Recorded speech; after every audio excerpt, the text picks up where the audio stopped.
ሰላም እንዴት ናችሁልኝ? ዛሬ ደግሞ የሚጣፍጥ ቀላል ቁርስ አሰራር ይዤላችሁ መጥቻለሁ። በመጀመሪያ ድንች እንከትፋለን። በተቻለ መጠን ሳይዙ እኩል ቢሆን ቆንጆ ነው፣ እኩል እንዲበስልልን። በመቀጠል ቀይ ሽንኩርት ወይም በዚህም ከለር በነጭ መሆን ይችላል፣ በዚህ መልኩ እንከትፋለን። ቲማቲም 2 ፍሬ እንደዚህ እንቆርጣለን። ይሄን ካዘጋጀን በኋላ መጥበሻችን ላይ ዘይት እናደርጋለን። ዘይቱ በደንብ ጋል ሲል ድንቹን እንጨምራለን። ድንቹ ቀላ ብሎ እስከሚበስል በመሃል እያገላበጠን እናበስላለን። ልክ እንደዚህ ሲሆንልን የከተፍነውን ሽንኩርት እንጨምራለን።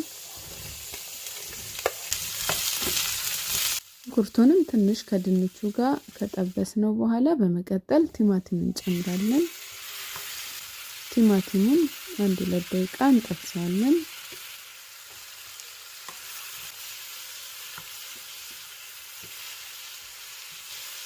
ቲማቲሙ ትንሽ ከተጠበሰልን በኋላ በመቀጠል አረንጓዴ ሽንኩርት ወይም ደግሞ ባሮ መጠቀም እንችላለን። ቀለል ስናደርገው ደግሞ የኢትዮጵያ በሻ ቃሪያ ማድረግ እንችላለን። ከዛ እንጨምራለን። እንዶ በርበሬ ትንሽ ለጣዕም ጨው እናደርጋለን። ይሄንን አንድ ላይ እናዋህዳለን።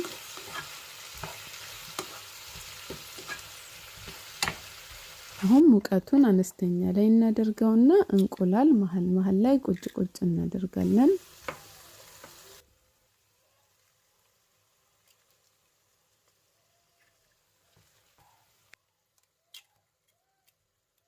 እንቁላላችንን ካደረግን በኋላ ከድነነው 1-7-8 ደቂቃ ሲበስልልን እንቁላሉ ከፍተን እናቀርባለን። ፈለጋችሁ ከዳቦ ጋር እንዲሁም ባዶ መብላት ትችላላችሁ፣ ከሩዝ ጋር መብላት ትችላላችሁ። በጣም ነው የሚጣፍጠው። እናንተም ቤታችሁ ሰርታችሁ ሞክሩት። ስለተከታተላችሁኝ ከልብ አመሰግናለሁ። አስተያየታችሁን ጻፉልኝ። አዲስ ከሆናችሁ የምሰራቸው አዳዲስ ቪዲዮዎች እንዲደርሳችሁ ፎሎ ማድረጋችሁን አትርሱ። በሌላ ስራ ቪዲዮ ድጋሚ እስከምንገናኝ ቻው።